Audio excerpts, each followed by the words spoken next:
Chapter 26 To the Rescue, Part 3 Alex crawled quickly from the edge of the roof to the large roof cap.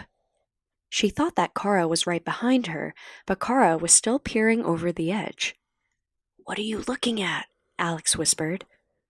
"I was just making sure they were okay," Kara replied, now quickly crawling to Alex's side. "They're hiding in the back of that red truck." It's just as well that they're stuck there," Alex said. "It's too bad they can't sneak back to the car." Kara frowned. "But aren't we stronger together?" Alex shook her head. "You heard Eric. Even he thinks it was a bad idea for him to be here, and Cookie would no doubt stab us in the back the first chance she gets." Kara looked sad. "Oh, but she's being so nice now. You aren't giving her a chance." "Oh, right," Alex laughed. "I had given her way more chances than she deserves. I even helped her do her dirty work. I tried my best to make her happy, and she just used me over and over. I learned my lesson. Why won't anyone else? She screwed all of us and she'll do it again, but you guys all just want to forgive her." Kara's face moved from sad to confused to angry in a span of a few seconds, then back again, and Alex hated herself for making Kara feel that way. "I'm sorry," Alex said gently. "I know you like to see the best in people, but some people don't deserve the benefit of the doubt." Kara bit her lip and refused to look at Alex, clearly upset by Alex's attitude. Kara looked at Alex like she was the mean girl, not Cookie. Alex wasn't going to give in on this. Kara knew it, but she wasn't going to give in either. Kara got too excited when people wanted to be her friend, and she got too upset when they didn't. She was the perfect victim for Cookie's schemes, but Alex wasn't going to let Cookie hurt any of them ever again, even if she had to look like the bad guy to prevent it. But now wasn't the time to argue about this. Kara was eager to help Lena. This rescue attempt was even more dangerous than was trusting Cookie, but there was no way Kara was going to let Lena sacrifice her whole life just to keep her friends safe. Alex didn't want that either, but she sure didn't want for Kara to risk her life too. Alex would rather have gone on this mission alone. Kara, despite her powers, really didn't know how to be a hero, but nothing Alex could say would stop her from coming along. Rather than argue, the two girls decided to focus on their mission. They looked at the roof cap, which was blowing warm, stale air in their faces. It was about 2 feet wide, but now that they were close, they could see that under the copper frame and the bird screen was an aluminum tube less than a foot wide, much too narrow for them to climb down. They could hear the scratchy murmur of an aging fan circulating the air, and some faint, hollow sounds in the background. At least that's what Alex heard. Kara heard a whole lot more. "I can hear them," Kara said excitedly. "Who? Lena? Lex?" "Yeah, and a bunch of soldiers, too, but they're far away. I think Lena is much closer." Kara pulled off the roof cap and peered down the pipe, and then tried to look through the roof around the pipe, struggling a bit. "There's a fan right below this pipe, then a bunch of tubes going in different directions, but the closest tube goes right into the room where they have Lena." Alex reached out to Kara's face, stroked her cheek affectionately, then suddenly she removed Kara's glasses and put them in her pocket. "If we are going to do this, you don't need these hurting your vision, right? Now, what are they doing down there?"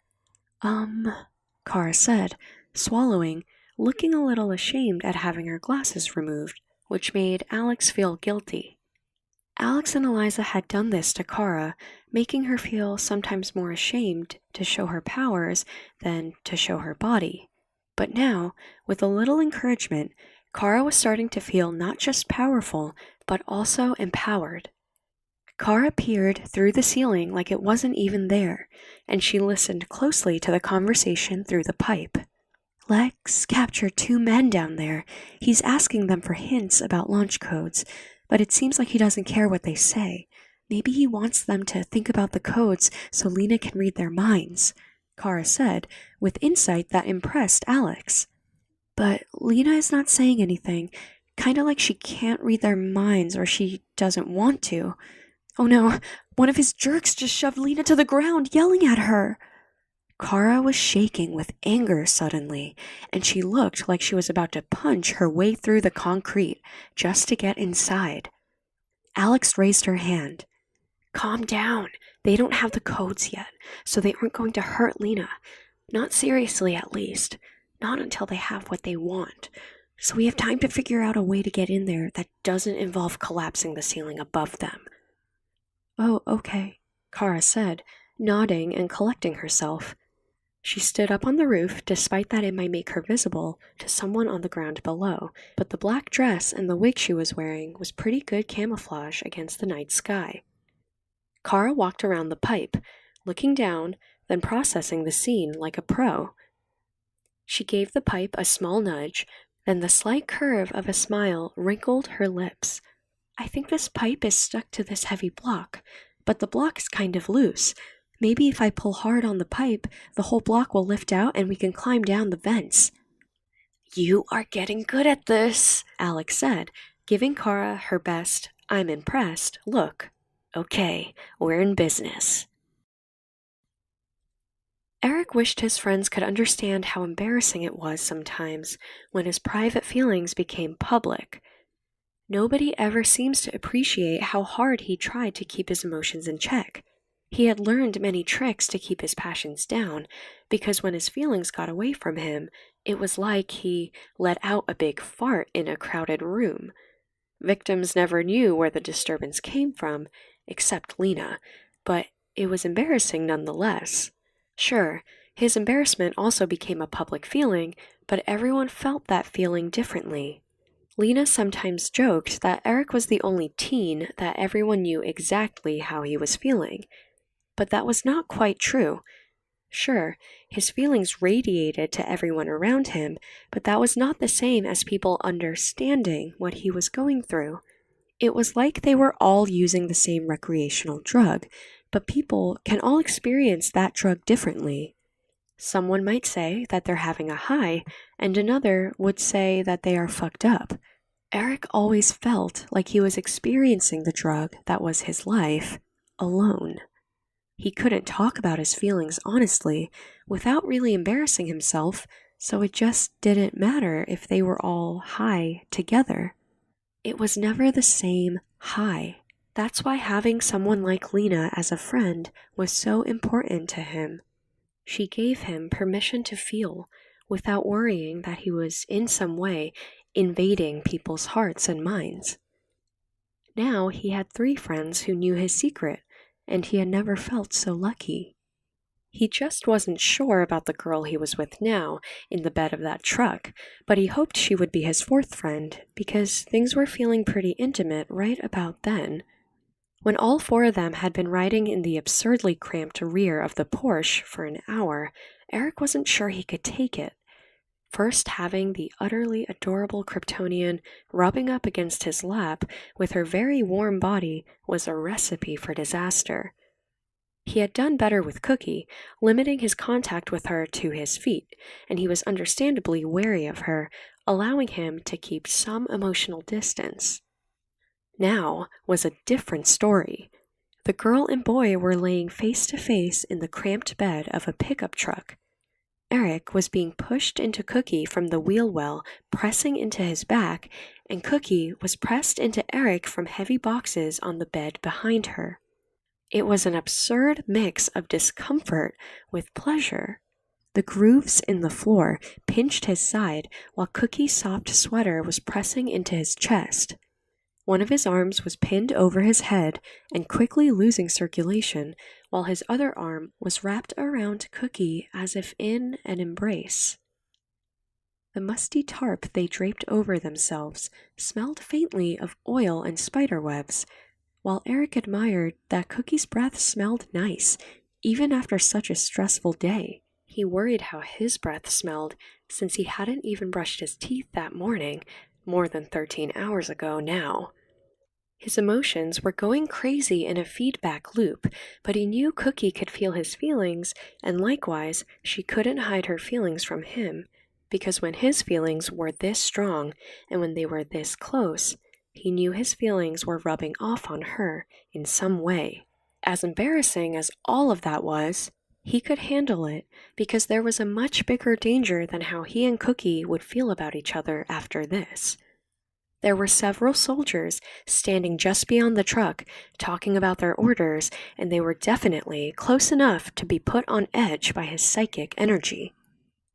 Cookie and Eric laid as still as possible in the truck, with their hearts beating in unison, waiting for the threat to pass.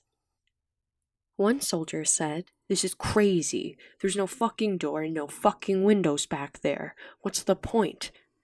Another responded, "Ours is not to question why, but maybe the sergeant meant that we should spread out. Obviously nobody's coming through this wall, and if they are, like with a bomb, we probably don't want to be standing right here." Yet another soldier said, "Nobody's coming through here. I think Sarge wants to keep our eyes out for the missiles." "What missiles? There are no silos here, just one of those abandoned Nike sites. Aren't they working on chemical stuff here?" "I don't know. I heard someone say Minuteman missile, so they must have one here that they don't want anyone knowing about. Maybe for some kind of preemptive attack." "Well, shit. I thought those were all like really far away in Montana or somewhere. What do they want us to do if the fucker launches a missile? Jump on it like a grenade? Fuck that." "I don't know, let's just find the fucker. If there's a silo here, it must be pretty big. There's probably a lot more here than meets the eye." Then the voices trailed off as the soldiers walked away in different directions, but Cookie and Eric kept completely still. For all they knew, one of the soldiers was still right beside the truck smoking a cigarette. After a minute, Cookie whispered into Eric's ear, "Wow, this is scary." Eric waited a moment, worrying that someone would pull the tarp from over them and yell, "Aha!" But when that didn't happen, he whispered back, "Yeah, I just hope Lena is okay." "Just Lena?" Cookie asked. "What about the whole world?" "Lena is the only person who ever cared about me, so I don't really care too much about the world," Eric said defiantly, not caring if it offended Cookie or anyone else. That shut Cookie up for a moment. Then she shivered. "Wow, so this is how you feel about Lena. It feels so strange." Eric felt like pushing her away right then. It was bad enough that she knew exactly what was in his heart, but now she was insulting his feelings. "Oh, no, I didn't mean it like that," Cookie responded quickly to the change in attitude. "I meant it in a positive way." "How could that possibly be positive?" Eric challenged. Cookie didn't seem to want to answer the question. She seemed either embarrassed or ashamed herself. "It's just that I've never felt like this before. It's like new." Now Eric was intrigued. Nobody had ever said that to him before. "Felt like what?" Cookie's voice softened, even beyond whispering, like she was giving a confession. "It's not just right now. I mean, it's been like this all day. It's just the way you feel about things. It's like now movies make a lot more sense." Eric laughed, but then he realized he was now making fun of her, so he stopped. "Like, what makes more sense? What movies are you talking about?"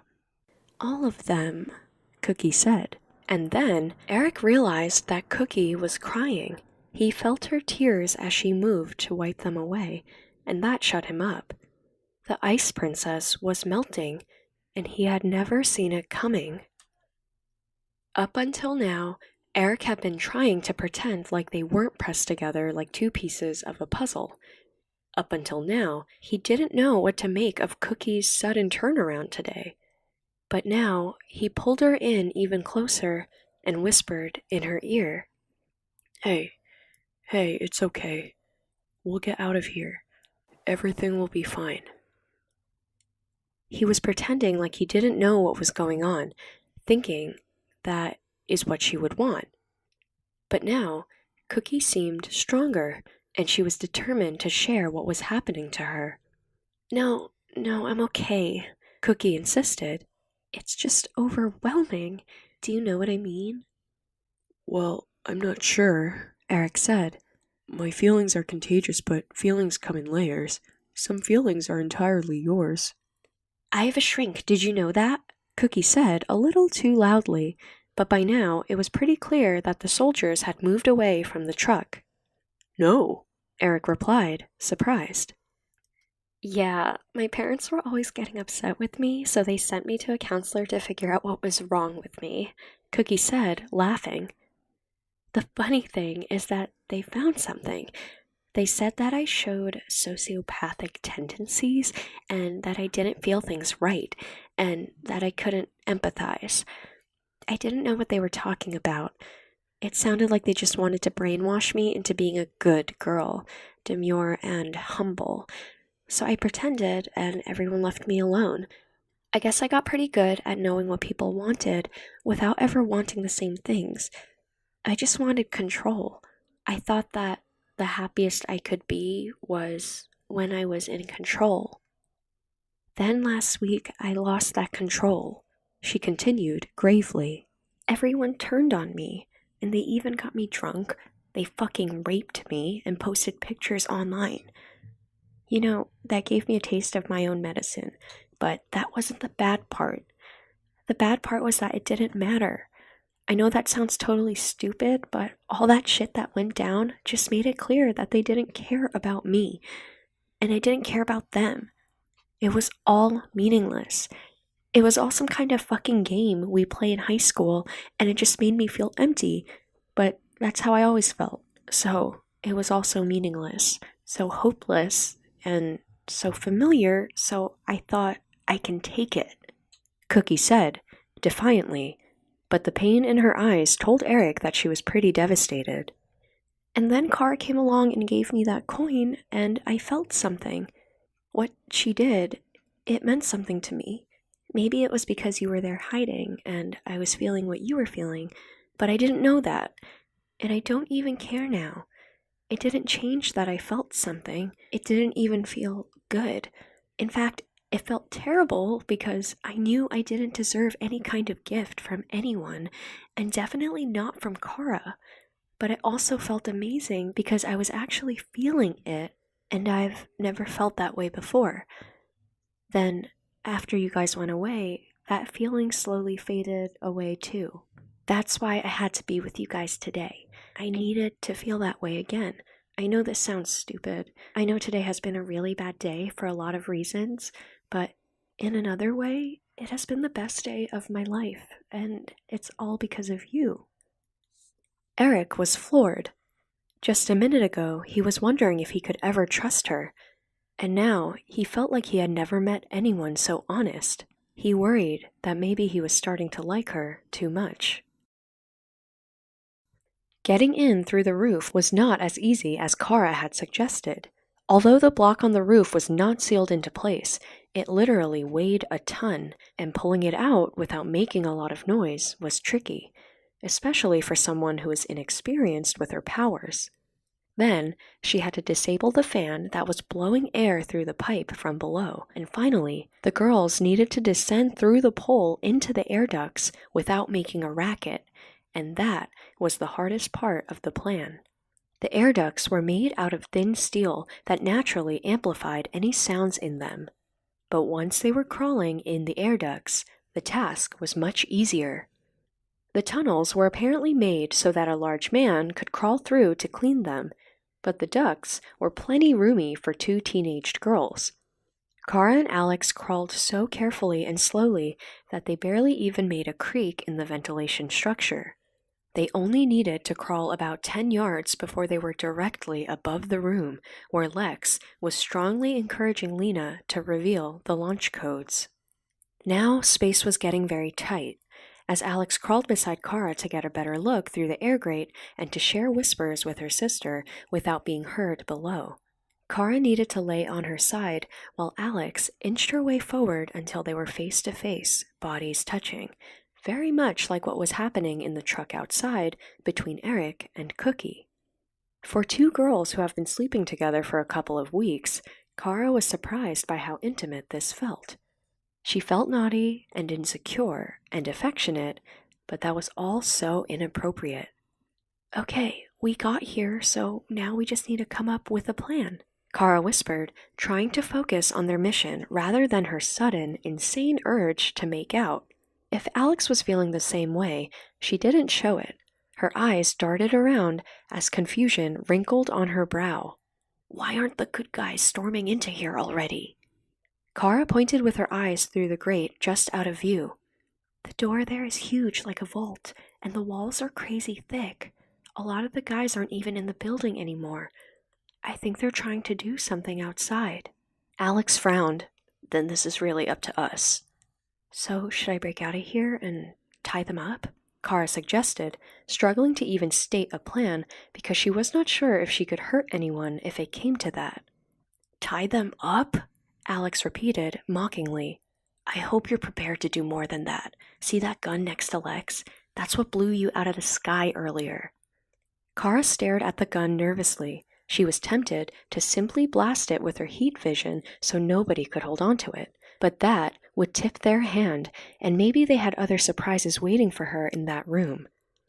So the girls just laid still, secure and cozy in the vent, spooning like they were on the couch at home, watching the drama unfold like they were watching TV in the living room. Lex's thugs were towering over two restrained men wearing undecorated Air Force uniforms, doing nothing but being intimidating, while a smaller man kneeled down and spoke to the soldiers hypnotically. This place used to be a big deal during the Cold War, right? I know you never actually had to fire your missiles, but just knowing you guys were down here with your courage and launch codes was enough to topple an empire. Now, terrorists just laugh in our faces, and little countries with nukes they don't know how to use think they can push America around. The public never even thinks about you guys and your courage. They don't think you serve any purpose anymore, because America is too scared to flex its muscles. But with your codes, you can put everything right. We can make America great again. Across the room, Lex was sitting beside Lena, who was squirming on the floor. Her eyes were glazed as she was apparently drugged.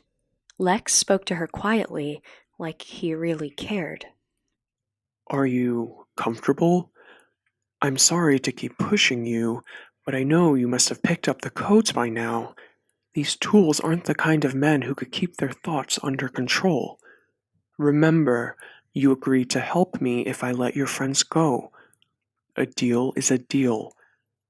I know you think you are doing something noble, but you aren't. The people we will punish with these bombs are the worst of the worst. Sure, I'm sure some of them are innocent, but we have to think of our country first. Just think, once this is done, I'll send you back to your friends, and the world will be a safer place.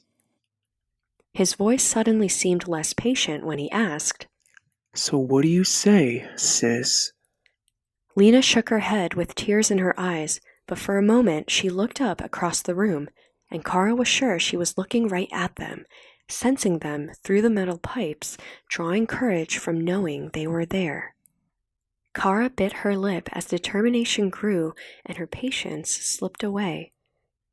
She didn't know what Lex and his men were saying. She had only learned for one semester in school, so she knew almost nothing about world events or history or even what a nuclear weapon could do. But she did know Lena, and she knew Lena was afraid. Kara swore, If he touches her, I'm going to crash in right there. They won't know what hit them. Alex smiled at Kara in admiration. Now that's the attitude.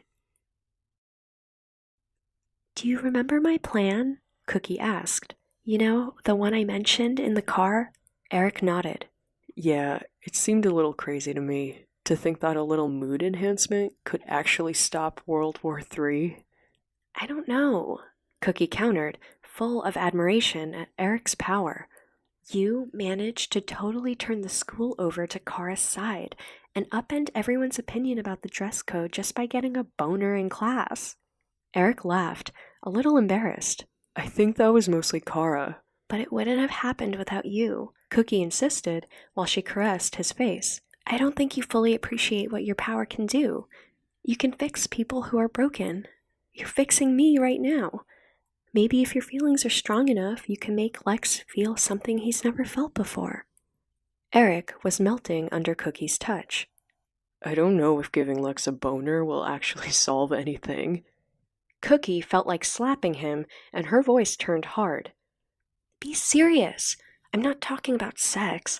I'm talking about, actually caring for someone. But Eric was being serious. I don't know if I can really feel that now. I can't just start caring about someone on a whim. Really? Cookie asked, disappointed and confused. Then what is this feeling I have right now? Well, it's not love, Eric said, embarrassed but firm in his denial. What can I say? You're really sexy, so I can't help feeling a certain way in here. Cookie shook her head just as firm. I know what being turned on feels like, and this is not like that. Eric sighed. Okay, yeah, I'm beginning to like you, but it's not going to do much. I'd have to love you, and not just that, but the insane kind of love that flips everything upside down. I think that's what it would take. That's not what this is? Cookie asked, amazed. Eric shook his head. Not even close. Well, what would it take to make you love me like that? I don't know, Eric replied, laughing. If I did, I'd make a lot of money. Do you love Lena like that? Does she turn your world upside down? As soon as she asked it, she knew it was true. She could feel a gentle affection wrap around herself like a blanket. A little was all Eric would admit to, but if he had been attached to a polygraph, that little needle would have been bouncing all over the place. Cookie could feel the difference. Okay, so I don't do it for you, Cookie stated, clearly disappointed. I'm not Lena. I'm not even Kara, and sure, I get it. I'm lucky you even tolerate me. But let's talk about Lena. What is it you like so much about her? Eric's face was incredulous, as if it was the stupidest question in the world. We've been through a lot together. Lex had put us through hell before, and that's why I'm sure whatever you're trying to do right now won't work. The way I feel about Lena never helped us get out of all the shit he put us through before.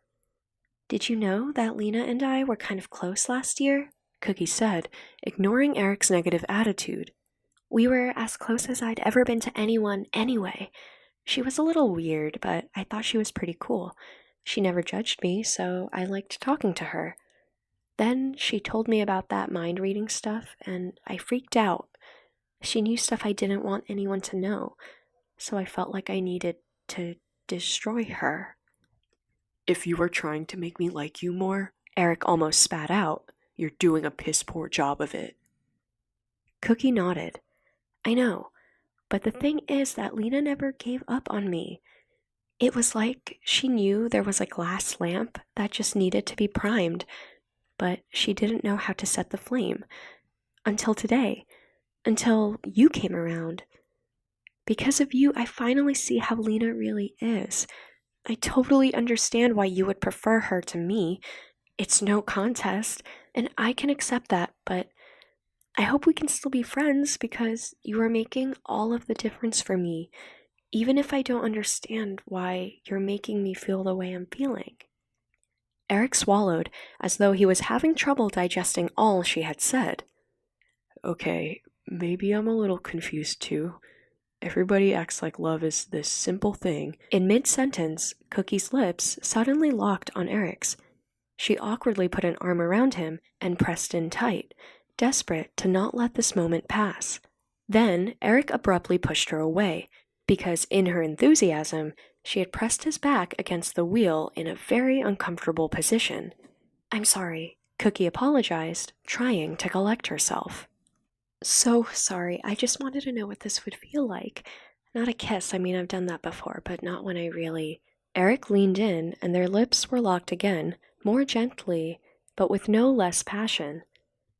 This time, no minor irritations were going to stop them, nor the decaying smell of the tarp, nor even their unresolved memories of past wrongs.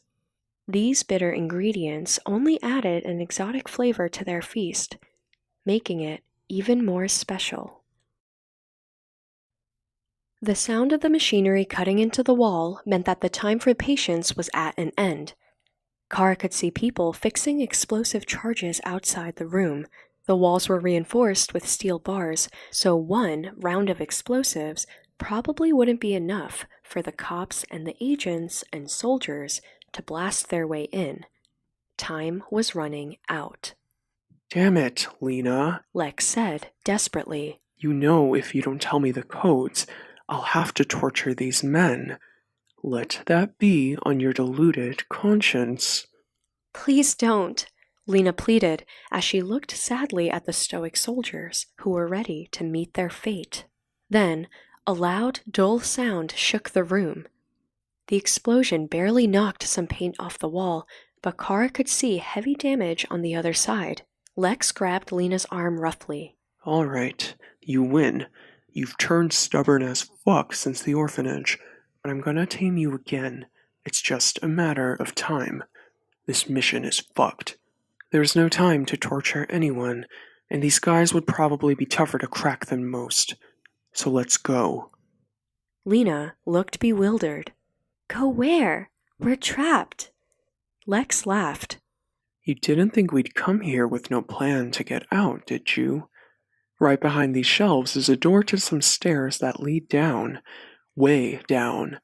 There is an old network of rooms below here from the 60s when this site serviced a dozen nukes and anti-aircraft missiles. There isn't much left down there, but it does extend way beyond the parking lot outside to a secret exit. When they finally blast their way into this room, we'll be long gone. A few men pushed the shelves aside and opened the heavy door. One thug disappeared beyond the door for a few seconds, then yelled out, Clear! Lex yanked on Lena's arm gently, without his usual menacing stare, but Lena followed him anyway until a new bang disturbed the room. But this concussion wasn't muffled. It was more like a pan falling on the floor.